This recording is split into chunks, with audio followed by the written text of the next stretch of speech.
জীবনের প্রথম বড় পরীক্ষা মাধ্যমিক, আর এটা আলাদা। তো আমারও এটা ইচ্ছা ছিল যে আমিও পরীক্ষার আগে নমস্কার করতে যাবো, আমার হাতেও টাকা দেবে।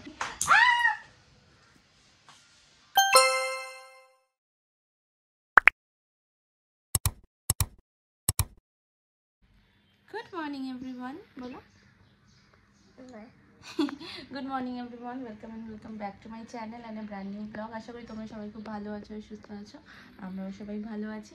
আজকে হলো সোমবার, তো মাঝখানে না ব্লগটা কেমন একদম জব খিচুড়ির মতো হয়ে যাচ্ছে, তো ভাবছি একটু ভালোভাবে ব্লগটা শুরু করি, ভালোভাবে ব্লগটা কন্টিনিউ করি। অ্যাকচুয়ালি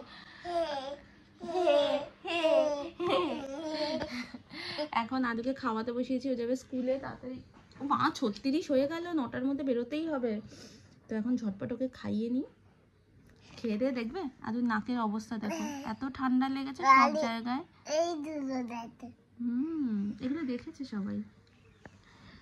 তো চলো আজকে ব্লগটা শুরু করছি, আশা করি তোমাদের ভালো লাগবে। ভালো লাগলে অবশ্যই লাইক শেয়ার এন্ড সাবস্ক্রাইব করে দিও।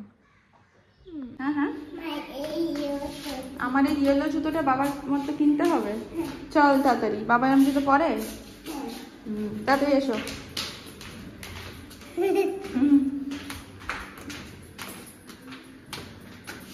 চলে এসো তাড়াতাড়ি।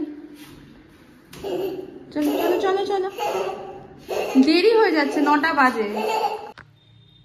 রেডি হয়ে গেছি, বাজে এখন 10টা 52। এটা বেশ চকচক করছে কিন্তু, না ভালো লাগছে।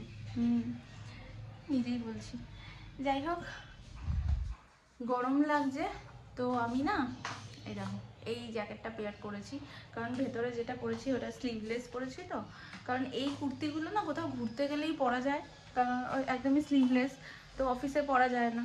তাই ভাবলাম যে পরে নিই এটা, আমি ওপরে একটা জ্যাকেট দিয়ে পরে নিই। আর এইটা তো সেদিনকে আমি ম্যাক্স থেকে নিয়েছিলাম, একটা শর্ট জ্যাকেট, খুব ভালো আর স্ট্রেচেবল, আমার খুব পছন্দ হয়েছে। রেডি হয়ে গেছি, আজকে আনতে গেছে দিদি, ওর সাথে আবার দেখা করে বেরাবো। তো আজকে থেকে তো মাধ্যমিক পরীক্ষা শুরু হলো, দিদির মেয়েও মাধ্যমিক দিচ্ছে। তো বেশ দিদি গল্প করছিল যখন, বলছিল মাধ্যমিক দিতে গেছে কত টেনশন হচ্ছে। আমি বলছিলাম যে আমার টাইমটার কথা মনে পড়ে যাচ্ছে যে আমাদেরও যখন মাধ্যমিকের সময়, মানে জীবনের প্রথম বড় পরীক্ষা মাধ্যমিক, আর এটা আলাদাই একদম টেনশন, এক্সাইটমেন্ট সব কিছু থাকে। সবাই আমাদেরকে প্রায়োরিটি দিচ্ছে, আমাদের জন্য রাস্তাঘাট সব পরিষ্কার, অ্যানাউন্সমেন্ট হচ্ছে, মানে নিজেদের কত স্পেশাল ফিল হতো না। আর একটা যেটা দিদিকে বলছিলাম যে মাধ্যমিক আর উচ্চ মাধ্যমিক দুটো পরীক্ষার আগেই যে নমস্কার করতে যেতাম আগের দিন রাত্রিবেলা। আর আমাদের সময় তো ছিল পেপার 1, আজকে ফার্স্ট দিন বাংলা পেপার 1 থাকতো, তারপরে বেঙ্গলি পেপার 2 থাকতো। তো যা পড়াশোনা করার আমি ওই আগের দিন সকাল দুপুর পর্যন্ত পড়তাম, রাত্রিবেলা আমি আর বই ধরতাম না, জাস্ট একটু চোখ মানে রিভিশন করার মতো এইরকম থাকতো। তো আগের দিন খুব যবে মানে মাধ্যমিক কবে দেবো এটা খুব ভাবতাম যে আমি সবাইকে নমস্কার করতে যাবো, কারণ তার আগে দেখেছি যে জেঠুর মেয়ে দিদিরা আসছে, সবাই নমস্কার করছে, যারা মাধ্যমিক দিচ্ছে আসছে নমস্কার করছে, আর মা তাদের হাতে টাকা দিচ্ছে। তো আমারও এটা ইচ্ছা ছিল যে আমিও পরীক্ষার আগে নমস্কার করতে যাবো, আমার হাতেও টাকা দেবে। তো এরকম সবার বাড়ি বাড়ি গিয়ে নমস্কার করে এসেছিলাম। আর তখন মনে হয় আমার কালেক্ট হয়েছিল 240 বা 260 টাকার মতো এরকম কালেক্ট হয়েছিল নমস্কার করে। তো বেশ ভালো টাইম ছিল। তো দিদি বললে যে না আমাদের তো এরকম টাকা পয়সা এখন কেউ দেয় না, যাক হয়তো চেঞ্জ হয়েছে ব্যাপারটা, বাট আমাদের সময় জিনিসটা ছিল না, খুব মনে পড়ছিল আর খুব ভালো লাগতো না। তো তোমাদের কার এরকম মানে কার সাথে এরকম হয়েছে যে মাধ্যমিকের পরীক্ষার আগে তোমরা এরকম নমস্কার করতে যেতে, আর তার ব্লেসিংস হিসাবে একটা টাকা দিত? আমাকে একটু কমেন্টে জানিও।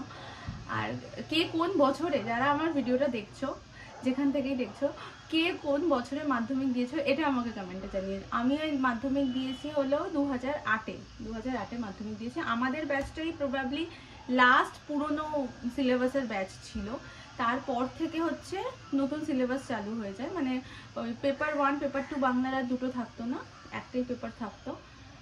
তো মেবি আমি ভুলও হতে পারি, আমি জানি না ঠিক, তো সেটা কিন্তু আমার কমেন্টে জানিও।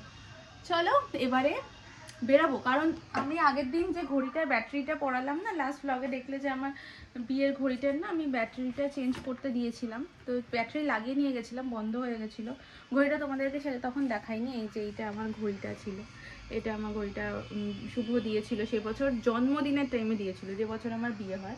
এটা রাগার। তো এটার ব্যাটারিটা আবার চলছে কেন, এটা চাবির দিয়ে, এক সেকেন্ড।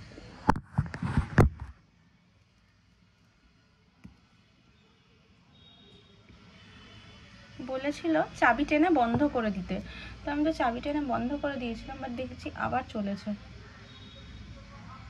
আবার চলছে। আচ্ছা, তো সেদিনকে ব্যাটারিটা লাগিয়ে নিয়ে যাওয়ার পর আমি ঘড়িটা দেখিও নি, তারপর থেকে আর ব্যাটারিটা লাগিয়ে নিয়ে যাওয়ার পরে অফিসে গিয়ে দেখি ঘড়িটা বন্ধ হয়ে গেছে। তো তারপরে আমি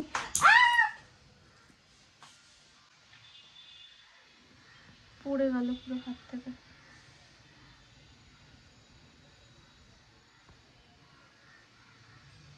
তারপর থেকে আর দেখা হয়নি, তো এখন দেখে নিলাম, দেখে আমাদের চলছে। তো যাওয়ার সময় তাও কাকুটাকে একবার বলে যাই যে এরকম ঘড়িটা না বন্ধ হয়ে গেছিলো, বাট আমি তো চাবিটা টেনে দিয়েছিলাম, জানি না আবার চাপে হয়তো চাবিটা লেগে গেছে, তো আবার চলছে। বলে নাকি অনেকদিন যদি ঘড়ি বন্ধ থাকে, তো এটা আমার অফিসের একটা মেয়ে বললো যে অনেকদিন নাকি ঘড়ি বন্ধ থাকলে যখন ব্যাটারিটা লাগানো হয় তখন একটা শক পায় মেশিনটা, যার জন্য বন্ধ হয়ে যায়।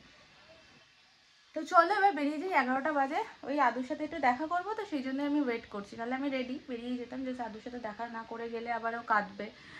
আর স্কুলে যাওয়ার সময় আমাকে বলে গেছে তুই কিন্তু আমার সাথে দেখা করে যাবি, তাই ওর সাথে দেখা করে যাবো। আজকে যেহেতু টিফিন নিয়ে যাইনি, তাই অফিস থেকেই নিয়েছিলাম হচ্ছে এই এঁচোড়ের তরকারি আর রুটি। মানে আমি মনে হয় জীবনের সবচেয়ে বাজে এঁচোড়ের তরকারিটা আজকেই খেয়ে নিলাম, এটা এতটা বাজে খেতে ছিল। বাজে এখন 8টা, আর আমি এখন এটা শুক্তোরটা কাটলাম, এখন রাতে পেঁপে আলুর তরকারি ওটা কাটবো, আর বাঁধাকপি কালকে সেটা কাটবো।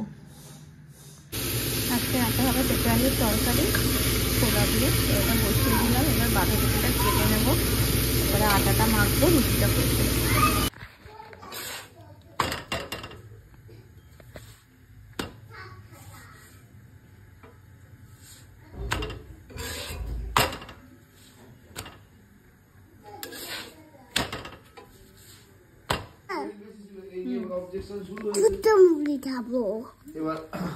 আজকে একদম সুপার লেট, এখন 11টা 5 বাজে, আমি এখনো রান্নাঘরে দাঁড়িয়ে, এখনো আমাকে চিকেন ধুতে হবে, কারণ শুভ অনেকদিন ধরে রাত্রিবেলা চিকেনটা খাওয়া হয়নি। তো আমি এখন চিকেনটা ধোবো, তারপরে নিজে ফ্রেশ হবো, কারণ আমি মুখ চোখ কিচ্ছু ধুইনি, অফিসের জামাও এখনো ছাড়া হয়নি, তারপরে শুতে পারবো। আর আজকে আসলে রান্নাবান্নার অনেক কিছু কাজকর্ম ছিল ওদিকে, তারপরে গেছিলাম একটু সোনার দোকানে, কয়েকটা জিনিস একটু বানানোর ইচ্ছা ছিল অনেকদিন ধরেই, মানে জিনিসগুলো আমার নষ্ট হয়ে গেছে, তো তাই জন্য সোনা দিয়ে কিছু আরও তার মধ্যে টাকা ইনক্লুড করে তো কিছু বানাবো, কি বানাবো সেগুলো ব্লগে আসতে দেখতে পারবে।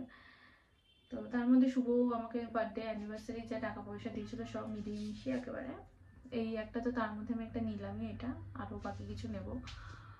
তো চলো আজকের ব্লগটা এখানে শেষ করছি। আজকের দিনটা আমার জন্য প্রচুর হেক্টিক একটা দিন ছিল, সেই সকাল থেকে উঠে, আরও শনি রোববার যাওয়ার পর সোমবার দিনটা প্রচুর কষ্ট হয়, এমনিতে প্রচণ্ড মাথা যন্ত্রণা করছে আমার। আসলে কিছুদিন ধরে দুপুরবেলা রুটি খেলে আমার সেটা সহ্য হচ্ছে না, আজকে আমি রুটি আর একটা অখাদ্য মার্কা ওই কী বলে এঁচোড়ের তরকারি খেয়েছি, যেটা মানে খাওয়ার পর থেকে আমার বিকাল থেকে আমার মাথাটা প্রচণ্ড ধরে আছে। তো এখন এই কাজগুলো সারি, দেন ঘুমিয়ে পড়বো। তো চলো দেখা হবে আবার নেক্সট ব্লগে। টিল দেন সবাই খুব ভালো থেকো, সুস্থ থেকো, আর ব্লগটা ভালো লাগলে অবশ্যই লাইক শেয়ার এন্ড সাবস্ক্রাইব করে দিও। Tata, good night.